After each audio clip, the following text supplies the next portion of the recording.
If he brings you happiness, then I wish you both the best. It's your happiness that matters most of all. If he ever breaks your heart, if those teardrops ever start, I'll be there before the next teardrop falls. That was good. So, dude, I'm reading up on a lot of stuff. I was seeing a lot of stuff, and so, like for anyone who doesn't know who you are and coming up, we obviously have to give them some background. And so, you're out of New Mexico, Yes, sir. but you were raised as a military brat. Yeah. Yep. So you traveled a lot. What was your least favorite place you traveled growing up? Oh my God, I'm gonna be honest, California. I Okay. think it's a gorgeous state. Don't get me wrong, but where we were at, it was just so not fun.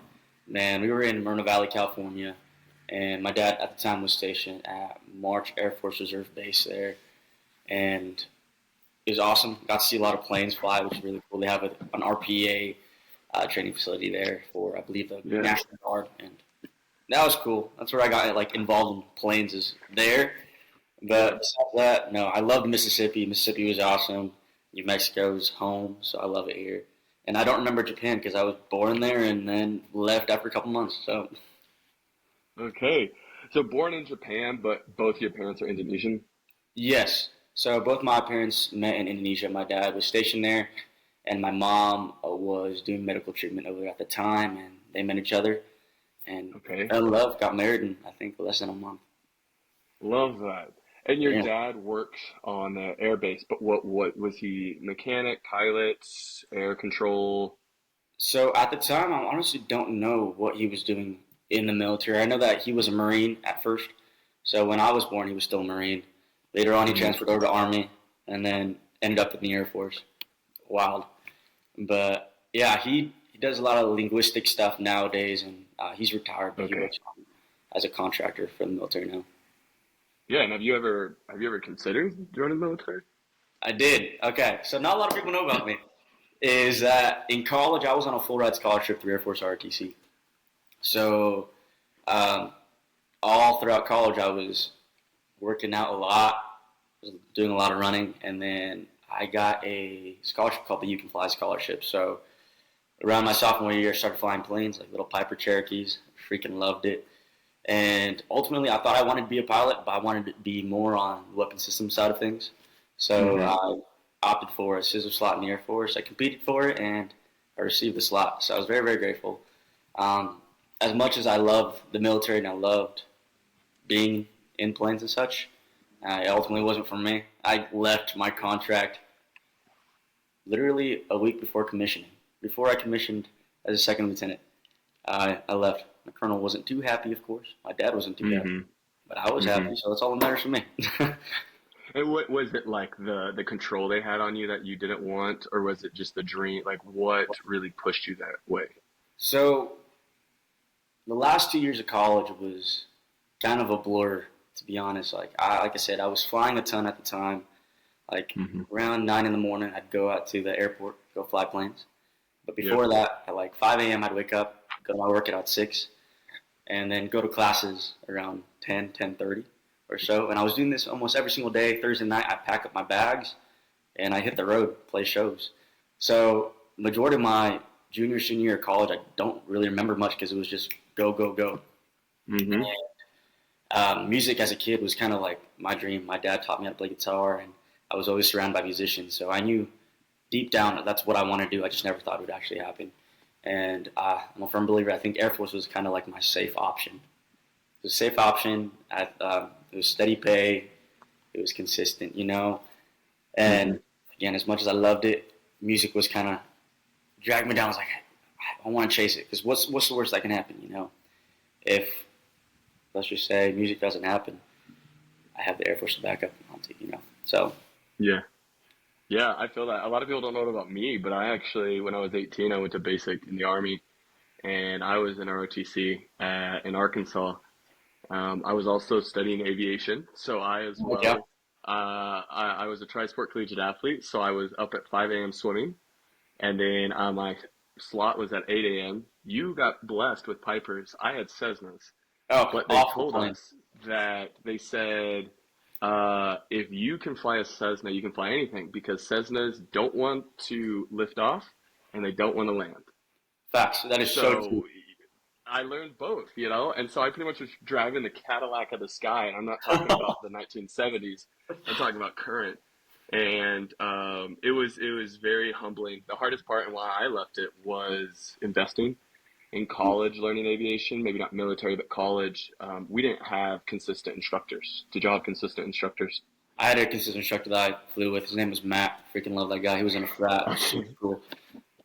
Oh, dude, it's always a frat guy. He's a That's frat guy. fantastic. Yeah. Though, we would always have guys who would do really well, and then they would get hired out to another school. And Oh, so when you wow. get a new instructor, I got all the way up to soloing 5 times, I think. And every single time I would get to that solo, the instructor would leave. And the new instructor is not just going to like let you go up. He's like, all right, let's go back through every single thing you just did. So I Yeah. got really good at emergency situations. I got really Yeah. good at my formations, I got good at everything basic. So when There that, we that go. saying they said all the guys now think they can land a plane, I'm like, I know I sound like them, but I'm going to be honest. I mean, as long as I know where everything is, I do trust myself, Yeah, you know? exactly. Exactly. Just look at your avionics and you're good, you know? Yeah, that's it. Remember That's your it. ABCs in emergencies. That's all you got to do. And so, yeah, it's interesting though to hear that connection because we also connect a lot through um, high school Hmm. because we saw each other. We met for the first time, and we were always online. We've been talking forever, but Yep. we met in Nashville. For those who didn't see our connection, and I hadn't been there in a decade. And the last time I was there was FBLA Nationals. So I Yep. was a finalist in what they call Mr. FBLA. So I had to like do this massive resume and take all these tests and interview, and I pretty much had to be like the all around guy, right? That was the Yep. last time I'd been there, and we were at Nashville Palace and oh, what was that called? Shootout? What is that one right beside it? The bar. Uh, what is it called? Scoreboard. Scoreboard. I was about to say Scoreboard. scores, and I was like, that doesn't sound right. But we were Yes. right across the road from the Grand Ole Opry Hotel. Kind of like now that I remember that, that's actually where I stayed for nationals at Oh, FBLA, wow. right? So that was a one weekend, but it was a huge impact on my life. And yours was FFA because that's where you kind of Hmm. realized, that's where I can do this, and it was all because your teacher just decided let's throw you in there, Yeah, right? what's the worst that can happen? You know, I'm very grateful that she did too, though, to be honest, because I was still trying to figure out what kind of music I wanted to sing. I didn't know my voice. Like, I was still learning guitar to an extent. Still, like, I Yeah, knew how to play guitar, but I was still figuring out the kinks, you know? yeah. And if she didn't push me to do it, I probably wouldn't be here today. And I'm very, very grateful for her, Miss Cassie Goff. She's freaking awesome. Shout out Miss Cassie. Yeah, Yep. Cody Johnson got to start in FFA. Yep, he So did. yeah, it's always a blessing to have someone though that pushes you through that and sees your potential. But I also think it's important for you, like, to face that fear, and then to also, Agreed. like, you had to get up on stage, you had to do those things, and you even got in the end to go play in Indianapolis at Lucas Yep, Oil played at Field Stadium. Nationals, and that was really awesome. Yeah, that's insane because I'm a Colts fan, so another connection Oh, we have shoot. because I love that stadium. I feel bad, though. As soon as Manning left, it just went downhill from there. Yeah, and I'm being from Arkansas, like the Razorbacks are a pro team, so Mhm. I've never really ever had faith in any team I've ever supported. I'm also a Minnesota Wild fan for hockey. So like we always have great potential and it just never gets there and that's okay. It's okay. That's all that Also matters. after playing like rugby, semi-pro and competing in cheer nationally, I'm kind of like I see these other sports. I'm like this is cool, but like I'm not going to put any value into this. So That's fair. again, Well, that's I fair. just That's have fair. fun like watching these guys play, and I love seeing what's going on. But in the end, yeah, sports are sports. That's why I try to stick to honky tonk. That's exactly. There's much more entertainment here, and so I agree. we try to I agree. promote that. And I don't see another way to live, to be honest. I completely. But talking more about your background, Mhm. you were saying in one interview with Donnie Cutler that you always listen for, a steel guitar or a fiddle, and you love the lyricism of country music. Yes. Yeah, and we actually in 2 weeks have Tracy Lawrence coming to Billy Bob's. No And I way. was told that Time Marches On by Tracy Lawrence was the first song that you really felt like country music. Yeah, truthfully, like listening to Tracy Lawrence's song changed my life forever because it was one of those songs that like at the end of the day, time does march on. You gotta keep, no matter what shit you go through in your life, you gotta Hmm. keep pushing on, and that was kind of like my mindset on music and life in general. I mean, there's a lot of moments in my music career where I got a lot of no's or there was a lot of failures. At the end of the day, Hmm. time marches on. You keep pushing on as well, and it Hmm. was the same thing with the Air Force. I remember when I first took my AFOQT, I failed my officer qualifying test. And I was like, shoot, well, I'm not Dang. going to get this scholarship. I'm going to get kicked out of the program. This is going to suck. But I studied my ass off and finally passed it. And then even then, like when I received my slot in the Air Force as a combat systems officer, I didn't expect it at all, to be honest. Because I was like, shoot, Hmm. I'm not the best test taker, I guess. But I was very good athletic wise and had a lot of good morals and leadership skills that ultimately boosted my scores. Hmm. But even then, like like time marches on. Like things get thrown at you in life, and it's what you do with it and what you don't do with it that determines what you do and Hmm. how your career or how your life turns out. Yeah. He Yeah, gives and he takes away, man. You just got to yeah. roll with it. What's been the hardest no that you've probably received in your life though? The hardest no.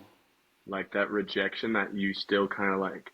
I wouldn't say you allow bitterness, but anyone who's played high level sports or has tried for anything well in life knows what I'm talking about when I'm saying like I'm not looking for something that you might be bitter about, but it's that thing that you put that chip on your shoulder. You know what I'm saying? Like, and you keep it there to keep that edge, to say, I want to prove them wrong, not because I hate them, but Yeah, that bitter rejection that you've gotten that now you're like, all right, fuck you, watch this.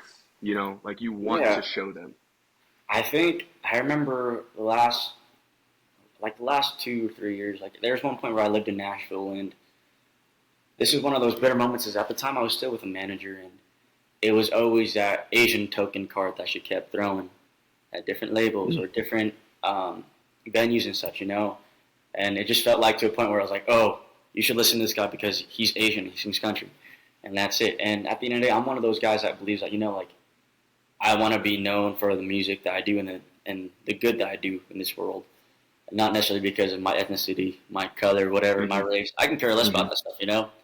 Like I grew up around white people, and it's freaking awesome. I'm more like a little coconut. I'm dark on the outside, white on the inside. But so because of that, it's always been that chip on my shoulder. It's like, oh, I don't want like to be known just that I'm the Asian country singer. Like I want to be known for the music I do, like the style I do, and the stories I can tell and people can relate to. So Hmm. that's kind of the thing that kind of pushes me every single day. Is like, okay, what makes you different, but also something that people can relate to in a sense. And I'm kind of contradicting myself in a way, but yes, like that little Asian token thing works here and there. It's nice, but I just don't want to be known for that specific reason only. I guess Yeah, I if felt that the makes same way sense. though too with people like trying to say things like Beyonce's from Texas, therefore she's country.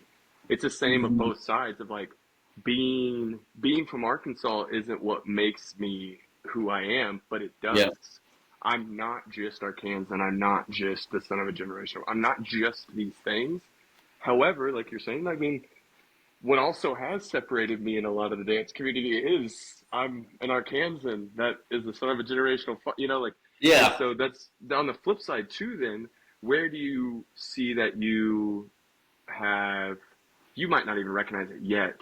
And again, to be fair, and I want you to be honest with yourself, you might not be there yet, which is a good thing because if you are already there at this point in your career, it's like, wow, this is it. Like we're already here. But where do you see though that maybe that token has had a positive, not beneficial, not like, oh, well, I use it, but isn't like, have you came in contact with people and they were inspired by you, or you really saw an interaction of maybe you changing someone's mind about who you are, and also how do you see that the culture of the Indonesian culture, how does that connect with that country music and country culture as a whole? Because I think there's a Yes. lot. I think there's a lot, and so I'm interested about your perspective. Yes. So I'm actually really grateful that you asked me this question because I just got back from Indonesia like a week I ago. saw that. Yeah. And that was one of the most life-changing moments I've had in a very long time. And I haven't been to Indonesia in basically 10 years, maybe a little bit down, Mm. a little bit shorter. But the last time I was there, I was very young. I didn't necessarily know who I was then. And now that I got to experience things where like I have lived a life a little bit and I've learned more about myself and going there, it changed my life forever. I got to see my mom's side of the family. And I remember when I first showed up to the little house, they had like this little banner that said Dzaki Sukarno, had my face on it, and it says meet and greet. And that threw me off. I was like, what the heck? What are you guys doing?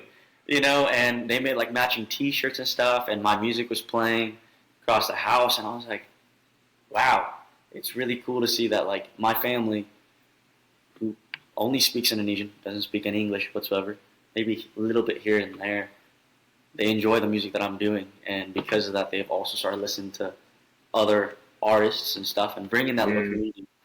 But the funny thing as well is that they're like, hey, you know, um, my mom's family's from Bandung, Indonesia. Like, there's a whole bunch of music venues in Bandung, and they love like old country music. You should play over here. And that's when I was like, what the heck? There's country music in Indonesia? That threw me off forever. Hmm. And it got to a point where I ended up playing a show in Indonesia while I spent time there. I played a wedding and sang some country music there as well. And then we actually shot a country music TV special for international television in Indonesia. That's So awesome. it was kind of cool to see that both of my worlds and my history, my background, kind of just all blended together, all in a span of a week. Hmm.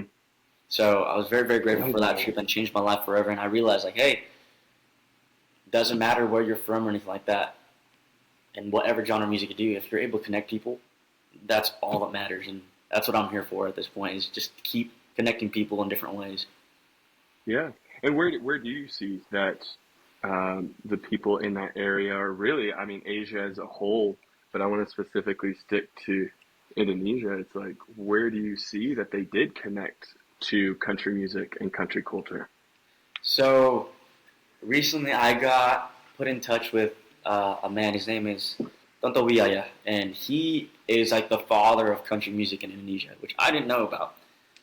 But yeah, he very big in Indonesia, and he had a TV special that was running almost every single week for 25 or 30 years or so, where he would sing country music live on Wow. air every single week. And I finally got to meet this guy, got to talk to him, and it's actually funny. We're playing a show in Houston together in a week now, and it's That's at the awesome. Indonesian consulate. So Wow. it's just like I said, everything has kind of just been building up that fan base in Indonesia, and the goal ultimately is hopefully bring country music out there too. I mean, if there is some sort of hope and some sort of flame, might as well put some lighter fluid Hmm. on it, maybe some gasoline, and get it flowing. You know, Hmm. it'd be really cool to do a tour out there, or even somewhere like near Australia. I mean, Australia's pretty close by, but yeah, Yeah. it's been fun so far, and I'm really excited to see where it goes from here. Yeah. From my eyes, I've always seen a lot of like work ethic that connects, a lot of family values, Hmm. a lot of high quality values. If we're going to do something, at least, of course, everyone's going to have expectations, but like if you're going to do something, be the best at it type, I you agree. know. But it also has a lot of mercy and um, heavily based on like a lot of grace, loving family type, Yes. where the family is more than everything. And I think that's what I see a lot in connecting those values, you know. Yeah, I agree. But that's so cool. You got to connect with those. And you say you haven't been home in 10 years because you, like we said, you traveled a lot. You were mentioning California, Mississippi. You moved out to Nashville for a bit, and now you're back in New Mexico. Yes, I recently bought a house here in town. It's not too bad. That's I a live flex in alone. this economy, man. Wow, he's made It it. was He's made crazy. it. That's Made it. it. I'm just really good with my money. I don't recklessly spend on random things here, but yeah, I'm very, Well, very with the grateful. price of brush popper these days, I'm surprised you have any money, because you have a massive closet and like a very good closet. And for me, I can't find any less than like $75. And I was like, and then also I want a square body, and I'm not gonna be able to find any of those for less than like You 22. do. So I want a square body yeah, so and bad. it's Get a high boy, like a '70s Ford F-100 would be sick. yeah. I wanted a 96 because that's the year I was born, and it's the Okay, last year that Ford made their square bodies. After that, that's they went true. into the rounded shell, and I don't want those, but it's also the newest. So I was like, True. And maybe also the it'll be in better 7.3 shape. Power Stroke.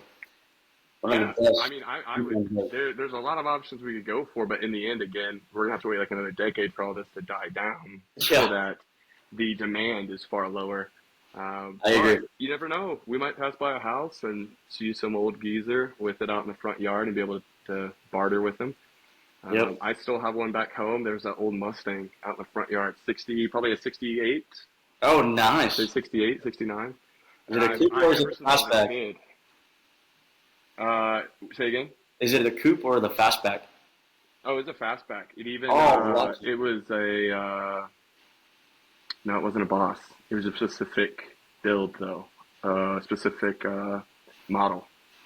But I can't remember what it had. But it was beautiful, just red, and it was simple.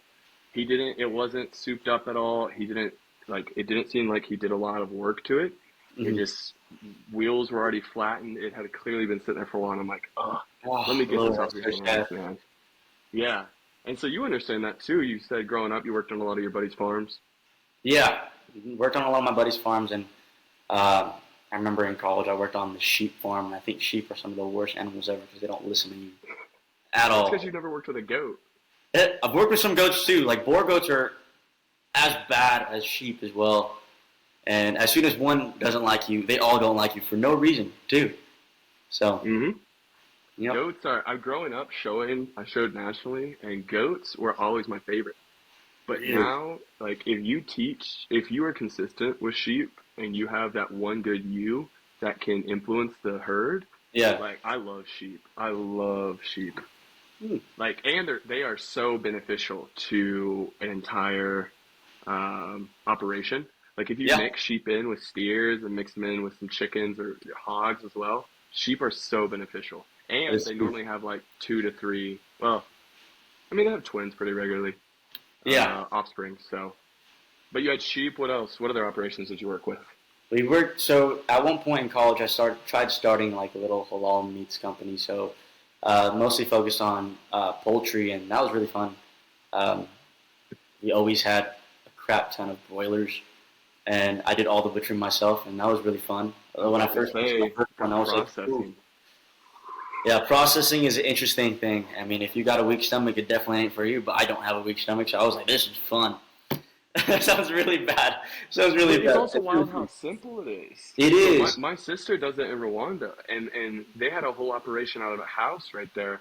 Yeah. And I mean, it's built into more now, but they are trying to convert the cultural taste of Rwanda from beef to poultry because they can't afford beef and the Yeah, logistics it's too don't work. expensive. So they're like, let's do chickens. And yeah, they did the exact same thing. And man, that was the first time I ever seen chickens be processed fully. I Yeah. mean, we got to throw it in the dishwasher, that's what I call it. But throw it in there, and the heat and everything. And then they flushed them Yep. right there, threw them in black. They cleaned everything, Yep. and it was wild to see. But it also makes you appreciate your food because Exactly. you're not against doing that, but it's much easier to just go buy the breast, or the certain Yeah. cut you want, than like go out and take care of it yourself. No, exactly. It definitely made me appreciate it a lot more, and I knew exactly where it was all coming from, which is really nice. It's the same thing like when I go hunting. We did this one like last year. We shot an elk, and we were like, you know what? Let's butcher it ourselves. We're not gonna take it to butchers. Worst decision of my freaking life. Yeah, 3 days of just I was about to say. finding meat, and then I couldn't find beef fat anywhere in town. And luckily, my buddy Owen Burton, he was like, "Hey, let me ask the meat lab at New Mexico State. They might have some, some trimmings. I was like, thank you. And then they gave it for free. So I was like, sweet, this meat is basically free. The That's what all butchering, those connections. That's yeah, it's I'm not trying to bad. break down that barrier of honky tonks being just entertainment, and I'm trying to get a lot more of the like ranching and farming life in there.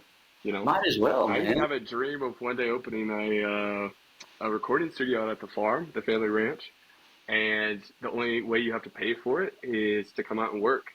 So as many you can stay as long as you'd like, but you just have to wake up with me and go feed the steers. If it's baling season, like you're gonna bale hay with me. Yep. You're gonna work with everyone we have there, but your studio time is paid for.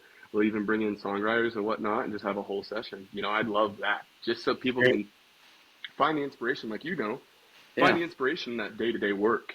Yeah. It's just working with your hands, being out in the sun, working with like an animal or even plants. There's just Yeah. something about being connected to nature that it's very easy to be inspired by. No, I agree. I agree, man. What was one of the hardest lessons you had on the farm, like or even ranching? Let's see. Probably the hardest lesson was, and it was really basic itself, but I remember working for onion farms, and in the mornings they would irrigate it, and what they do is flood irrigation on these onion farms. And one of the days, I remember I got there 5:30 in the morning. I needed to take the soil samples and the leaf samples itself, but I wore my twisted X's, normal shoe that I normally wear when I'm walking around the onion field. But this time, like I said, it was all flooded, which I didn't know. I wasn't aware of it. No one told me anything. So as soon as I go across the field and such, step into it once, and I remember I lost my twisted X's. They were completely gone. Luckily, I had a pair of boots in my truck, but it just all sunk in. And I was like, well, these are no use to me right now. So I washed them up, and I got different shoes and put on my boots and worked out. But I realized, like, okay, be prepared for every single situation that possibly can happen. Because even if it's such a minor thing, it set me back, like, a good hour on all the other fields I got to work on. So Yeah. learn from that for sure. What did you find out you were really good at? Like naturally you were good at, and what did you find out like I do not want to do that ever again. Like I'm not good at it. I don't care to get good at it. I'm just gonna ignore it. So one thing is building fence. That's one thing I know I suck at, and I don't like doing it. So I remember one time I was with my cousin, and we were building fence around one of his neighbor's properties, and the whole entire time I was just like, this freaking sucks, you know. And we don't have any like fancy equipment, to put the Yeah. posts in. We kind of just did it by hand, and it was long days. I remember there was one time we started at like 6 in the morning, and we were done at like 7:30 as the sun was setting. And it definitely teaches you a lot. It teaches you a lot of patience, Hmm. and um, teaches you a lot about being a man and what you're capable of doing. But at the same time, it's just like, Yeah. this sucks. It was 115 that day. Never again. Yeah, never. And what did But you my feel like kids you will were do eventually it. good at? Hmm? Yeah. What did you catch on too quickly? What did you like? I will do this every day if I could. Okay, so this is actually recently. So recently, I started picking up a job at like a tire shop here in town, just because I was like, I don't like being at home when I'm not on the road playing shows. Hmm. Because I feel like music is one of those things where, like, as a musician, as an artist, you're kind of just thinking about music all the time. Uh, Yeah. the next song, the next show, um, those little things. So I like to get out of the house and just feel human, if that makes sense, and just to ground myself, get my hands dirty, just get things off my mind. And I picked up a job at Discount Tire, and I freaking love that job. I'm gonna be honest, I freaking love it. A lot of my coworkers hate changing tires or sticking them, but I think it's so relaxing, so much fun. And Hmm. yes, the days are long sometimes, but I don't know. I don't know how to explain it, but it's a fun job, in my opinion. And You think it's a puzzle aspect to it? That's what I've figured. Like with the creative mind, I think it's nice to be in control of something. And there's something yes, about working on the car that there's a way to do it. There are instructions to do it, and when you yes, complete it, you know you're done. That's the hard part about farming. I will say is that the work is never done, and that's no, what a lot of people like right now. I'm a training director with Chick-fil-A, and it's all speed. And like I love sometimes like my ADHD kicks in with that speed, and I'm just like work, Me work, work. And next thing I too. know, 4 hours have passed. I'm like, yes, okay. Yes, But there exactly. is a point too where like there's a time where I kind of just want to do stuff at my pace and do it for a long time. And I realize like that's the farmer in me because we Yep. learned pretty early on as a kid. It's like don't do your chores fast No. unless you got to get to school. But if you are like on an Yes. off day and you decide today I'm going to be the best raker ever, I'm going to get all the leaves in the yard and I'm even going to pick up the sticks too, and the acorns have no chance. Okay, well, as soon as you're done with that, you don't get to rest. No. There's no There's, reward there's, for there's finishing more to do. quickly. Yeah, and so we always were like, I'm going to do what I'm doing extremely well, but I'm going to do it slow. I'm gonna do it at Yep. my pace. I'm gonna do it all day, and I'm gonna work. And Yep. so I think there's something about like working on vehicles or anything really engineering, mechanical, that it's that middle ground. You want to be quicker because as soon as you're done, you're done. But Yep. also, it's quality. Yes. There's just these certain parts put together, and once you begin to understand the whole how everything else runs, then you get to start doing almost to me like the medical side, like your mom would know. I I love medical stuff because I love helping people. Like I was a lifeguard Yep. for a decade, never had to touch the water, barely had to use my first aid because I was really proactive. But like there's something about helping someone like that is just very satisfying. It's like I knew how to do it and I did it. You know? Yeah, that's true. That's true. Like, this is a very off topic story, but story time with Dzaki Sukarno. Come on, this is why we're here. Yes. So in college, a lot of people don't know I was in a fraternity, and we got banned from campus. Mm. And Rowdy, rowdy. rowdy, yeah, we were camping, and a kid got shot. It was really bad. It was really, really bad. Kid I got mean, shot in the right normal thigh. stuff. I don't Jeez. exactly know what was going on. I just remember just hearing it. But I saw the kid and saw the hole in his leg, and I was like, "Oh shoot!" And I remember pushing him down, and then we made a makeshift tourniquet, Belt. Yeah. and then we got him out of the force. Got him to the hospital and stuff. But I probably wouldn't know how to do that if I wasn't in the Air Force or when through like my ROTC classes and such. And it's crazy. In class I was like, when am I gonna use this? I'm never gonna use this. Hmm. And when it happened, it was all just instant. Didn't Exactly. even have to think about it. It was just go, go, go. Get this guy out of here. We got to get him home. And yeah, but story time. Yeah, but we got kicked off Yeah, you campus. might be a good ER nurse. No, dude, we love East Kansas. This is why we're here. We're just honky talking about it.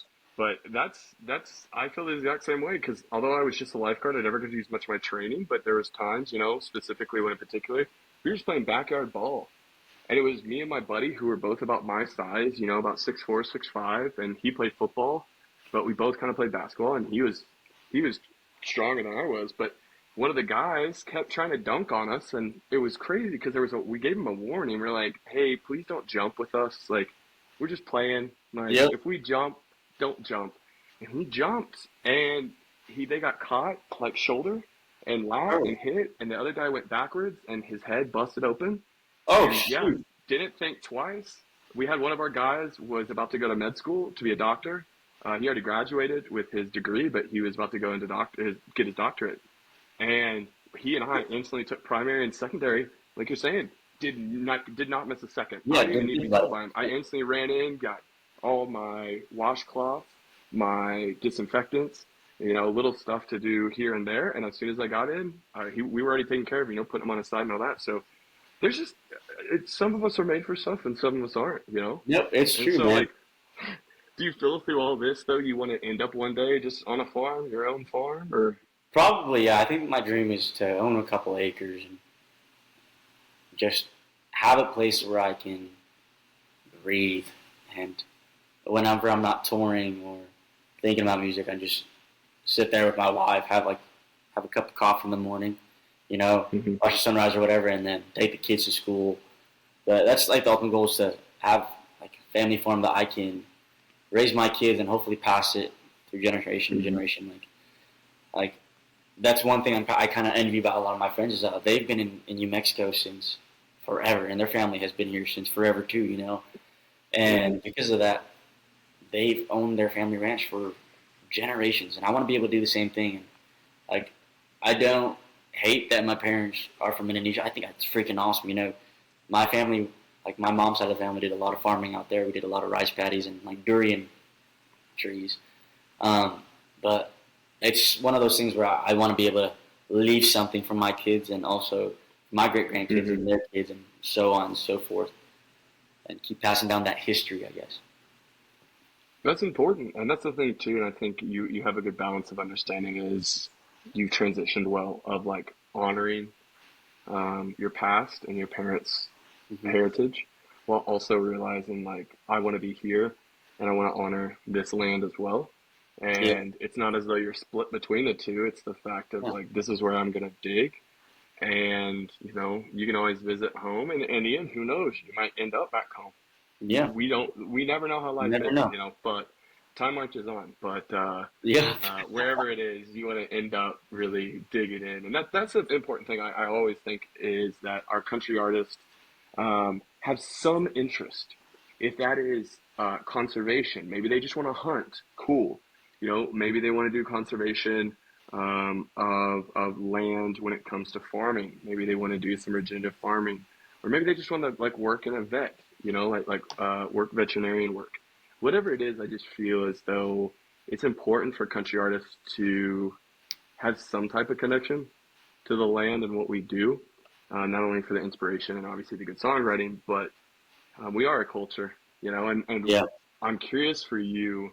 We kind of had that whole conversation in Nashville about yeah. dancing. We're at this Hmm. dance fest, and it's like, man, I don't know. Like, no one here is wearing a cowboy hat. No one here is there. And you got to see the dancing. And Yep. so, from seeing that and seeing where you've played, and don't play to me. This is for your fans, not me. For our listeners. But like, where do you see first the relationship between country music and dancing? So I call that honky tonk music. Like Yep. country music, you want to dance to. The dancers themselves, honky tonks, all that connection. Where do you see that? And then also, like, have you had positive things from it, or do you really see like this needs to change, or I don't like that this is going this way, or I really like this? There's Yeah. like I want you to just drop some knowledge on these people because again, it's also good for them to hear. If you do agree with me, it's good to hear from another person, especially someone that's not me, that's up on stage. That's a very different perspective, Yeah. and what you see, so they can also hear that. Yeah. So like, I'm gonna start off like by saying like I remember in college, like my friends and I would go to this bar every single week because 18 and up.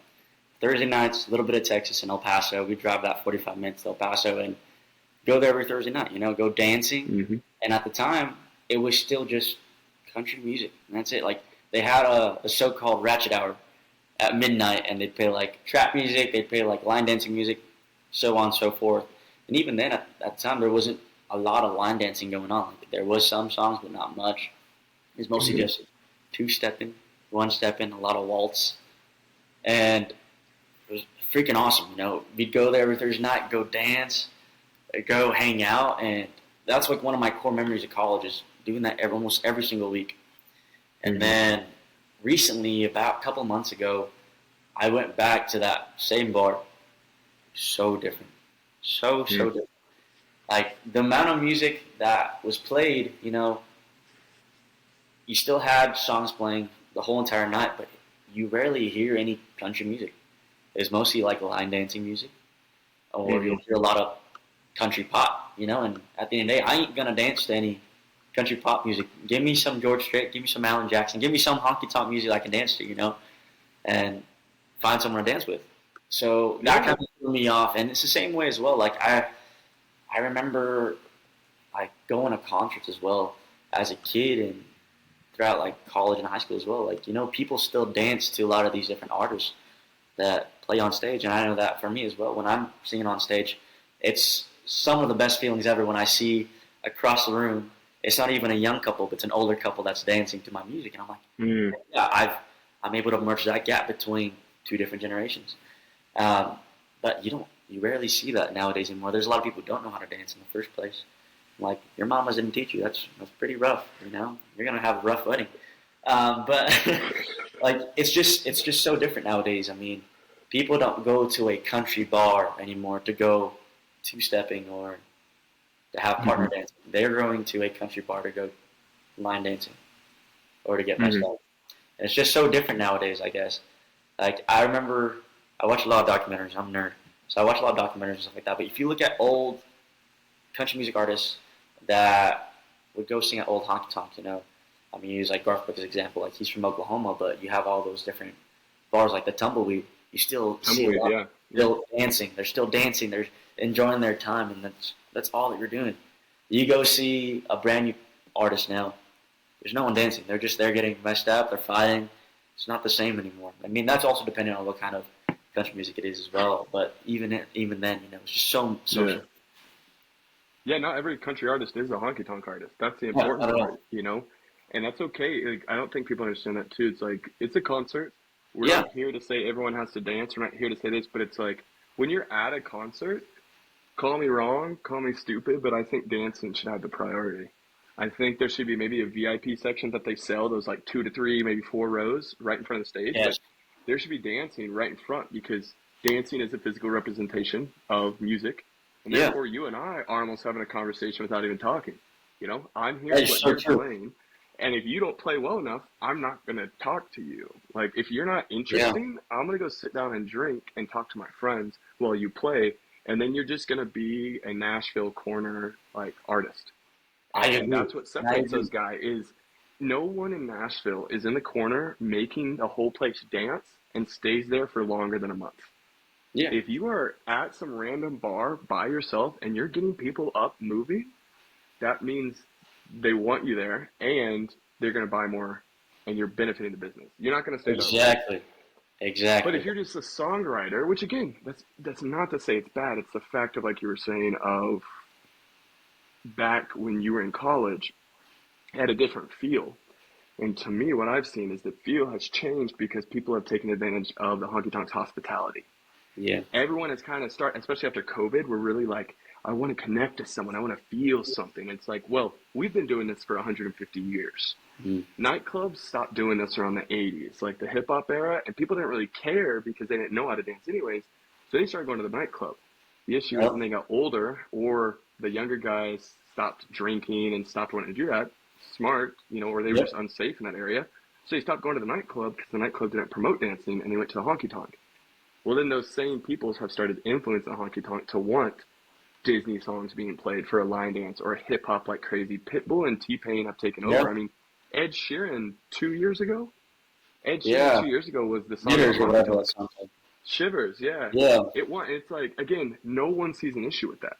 No. Like no one sees an issue that their instructor doesn't know who Freddie Fender is. No one has an No. issue that no one knows who Marty Robbins is. And again, Marty Robbins isn't like the best honky tonk, but no one knows who Gary Stewart is.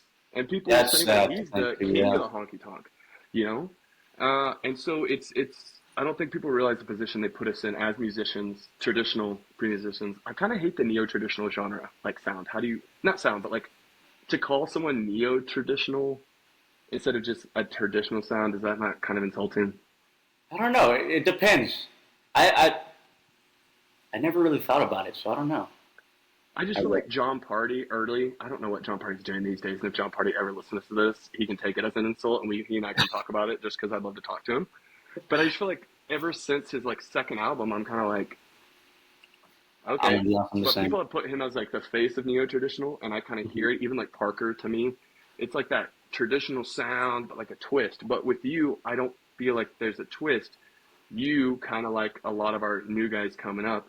They appreciate the 60s, 70s, and 80s, which is what made the 90s sound. So I to agree. say you were inspired by the 90s, it's like, yeah, like I love Tracy Lawrence, but it's also Yeah. like I still listen to the people he looked up to. So that's why I Exactly. sound that way. Exactly. Like it's not me copying them, and that's what I think a lot of the new artists people don't realize how good it is. But we're not copying people, and a lot of these older folk when we tell them, hey, there's a traditional country artist, they're gonna think we're talking about like Morgan Walmart or someone that sounds like John Party, and it's like, okay, cool, what else has he got? And it's like, no, you don't realize. Like I need you to Hmm. listen because he sounds exactly like them, but he's not copying them. He's copying really the 80s and the 70s, so he Hmm. sounds 90s because everything's a decade late and people don't catch Yes. that. I mean, Especially I try to country tell people music. about Ronnie Millsap. And I'm like, Yeah. guys, that is straight disco because he was inspired by the decade before him, Yep. and that's It okay. But really it's is. like, People don't realize that, but it's so true. Same thing like Vince what was Gill and all them cool. too. Yeah, exactly. It's Yeah. like what was cool, what was there, and Vince Gill does it, but he has a background in gospel, and you Yep. can tell, and bluegrass. So like he brought that in, and that to me is what makes you who you are and country what it is the fact of like we have the same values, but that does not mean you know who I am. So I'm going to show you. I And that's the agree. same thing with our dancing, our regional dances. New Mexico, I would love to be able to teach New Mexico, or at least remind them of who we are. You know, what are our basic steps? And then just be like, go for it. Let norteñas affect them. Let, certain native dances affect them. Let everything affect how New Mexico dances. And the next thing you know, New Mexico has styles that they can communicate with other people. Yeah. You know, it's not just pop, like it's not a pop style, because that's what a lot of people think. Oh, well, regional Yeah. dances are just you changing something. It's like, no, you still have to talk to people. Like, Yes. You still gotta it's like right now what we're initiate the doing in conversation. country. Yeah, you have to be able to also call back on stuff. If you're Yep. gonna say you're Indonesian and you don't know, I don't know the history, a little bit of history of Indonesia, it's like, okay, so what makes you Indonesian? So Hmm. you're just kind of brought into it. Okay, Yep. that makes that makes sense. And it's It's the so same odd. thing. Yeah. Even if I'm a like white boy, I could go over and live for a decade and honor them and still be more welcomed than some people who are 100% Indonesian but don't care. True. You That know, is straight facts. People don't realize that. it's the same thing, and that's what we just have way too many people in our culture, in our scene, that love the trend, and I'm all about it. If you want to follow the trend, I think that's great. But they're not thinking long term like you and I are. You know what I'm saying? They're not seeing the fact of like, if grandma's not dancing, I feel kind of like bad Hmm. because, again, being the bridge, we're trying to make grandma happy and also grandson happy. And the problem Yes. is, grandson is not respecting grandma, and I'm talking grandson like 22 years old. Like, this isn't 16-year-olds. These are grown, and some of these are grown adults that can't Yeah. understand what honor means and tradition means. And it's Yeah. like, you're not welcoming grandma, and you're slowly turning it into a nightclub. And once the nightclub culture takes over, we're done. Yeah. We are dead.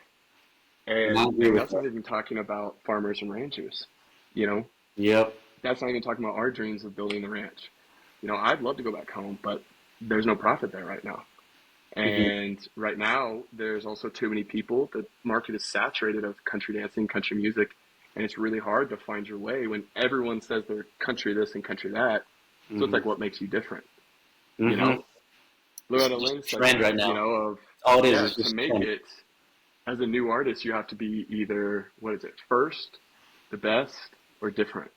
Yeah. And right now, it's hard to even be any of those Yep. because even if you are different or the best or the first, no one cares. It's Yeah. literally just following those trends. Exactly. And that's what Nashville, like, that's one thing I hated about Nashville. And I remember hearing this from a lot of different people is, you got to, take the punches that they throw at you. And if, let's just say, it swings this way, you got to follow it. I'm like, hell no. If I'm going to do the music that I like doing. And if they don't like it, then they're going to have to suck it up, Buttercup, because that's exactly what I'm going to keep doing. You know? Mm-hmm. And ultimately, I moved out. I moved out of Nashville because I was like, the music, the writers I was writing with, like, I didn't enjoy the writing style that they were doing. I told them, Mm-hmm. like, oh yeah, I want a George Strait song. Let's do this. Let's write something like in that style, still fiddle. Yeah. You can hear the fiddle and you can hear the steel, even if it's just you're playing acoustically. And I'm like, okay, perfect. And we wrote a Cole Swindell song. And I was like, this is not for me. And no offense to Cole Swindell. I'm just using him as an example. But Yeah. it's just now, like, you see a lot of people as well. Like you said, it's all trending.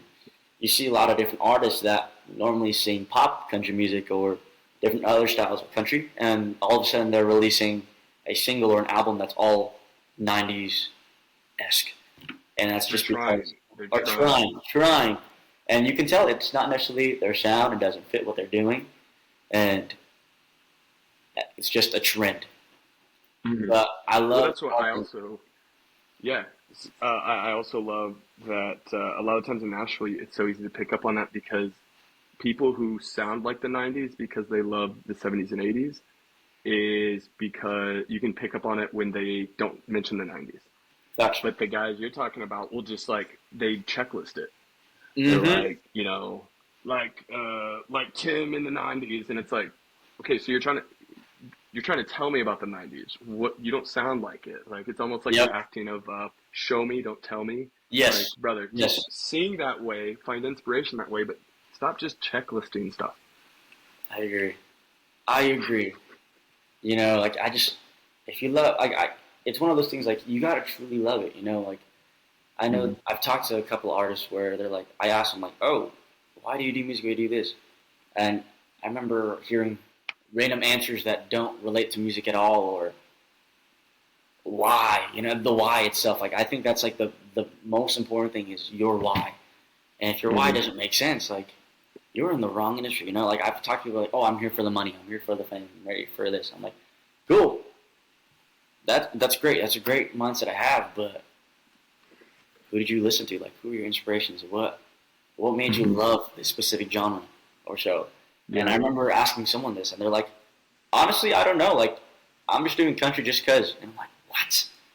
What? Yeah. No Makes way. Like, rhymes to the same stuff. Yeah.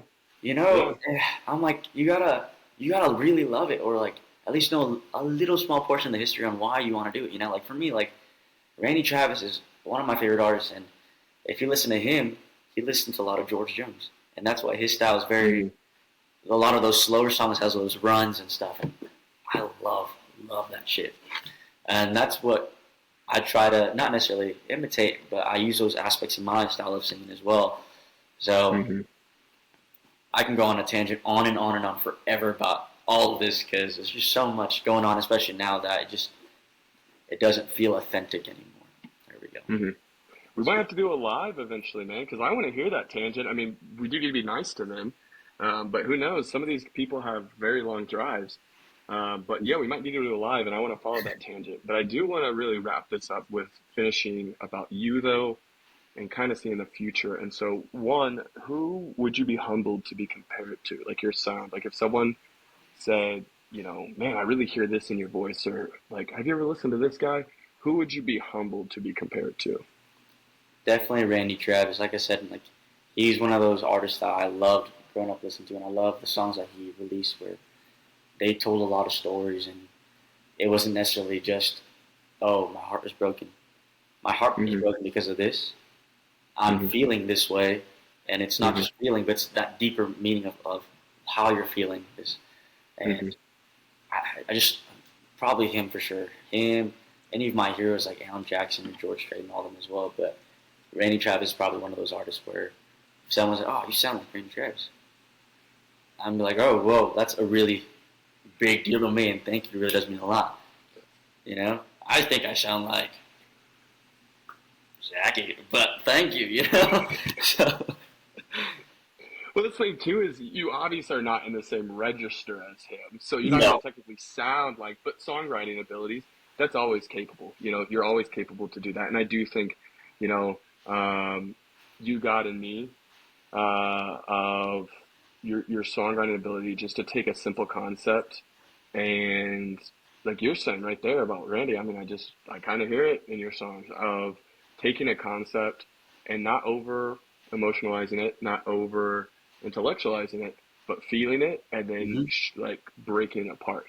Yeah, Of how do you respond to it? How should have you responded to it? Like the life of it, the realness and the rawness of it. I think you are doing that. And well, obviously thank you. not every song is going to do that. The same way Randy didn't do that every single song. Yep. He joked around too. So it's good to do that. But I'm curious to see what you would qualify as your moment where I've made it, or what is your like maybe even not I've made it, but I guess maybe like final goal of like this is where I would be proud no matter what happens after this. I can go. I can leave. I can fail the rest of my life. Like this though is what I want to know. I did it and I accomplished it. And to me, I know even I don't need to hear it from anyone else. Yeah. It could be an award. You know what I'm saying? Like if we're like, oh, I want to win CMA Songwriter of the Year. Okay, okay. That is technically allowing other people's opinions, but Yeah. in the end, like you would know I've accomplished what I wanted to accomplish. I think my biggest thing is like I'm very grateful for my family being able very grateful for the military for stationing my dad here in Las Cruces, New Mexico. Just because Las Cruces has taught me a lot about myself and what I want to do in my life itself. And this is going to be a really long shot, but my ultimate dream, where I know I've made it, is really corny. But if I see my name on I-10 saying Dzaki Sukarno on the water tower, I know I've made it. And it says like home of Dzaki Sukarno, Las Cruces, New Mexico. Because my ultimate goal is like, yes, make it big for myself, but also I want to put Las Cruces in the map and just let everyone know like, hey, there is country music, there is country still here, and it's not going to die. Like you go to Oklahoma, you go through Yukon and all that, you see like, oh, or more Oklahoma, you see home of Toby Keith, on the water tower. Garth Brooks, Reba McEntire, everyone. Yeah, Carrie Underwood, everyone. Yep, so that's the goal is like one day in the future, if I see my name on that water tower right next to the Walmart, I'm a happy man. I love that, brother. Well, I'm hoping to help you in whatever way I can get to that point. And it's going to take a lot of work, but you already understand that and you're already working at it. And it's really cool to hear that also you understand that sometimes you have to work outside of music to keep yourself going because, starred artists don't always make the best art. It's rare, but it's good to make sure you're taken care of first, and therefore then you can have fun and enjoy the process of all your songwriting and performing. And so where can these folks find you? Where are you playing next? You said you got one in Houston coming up, but where can they find you playing shows?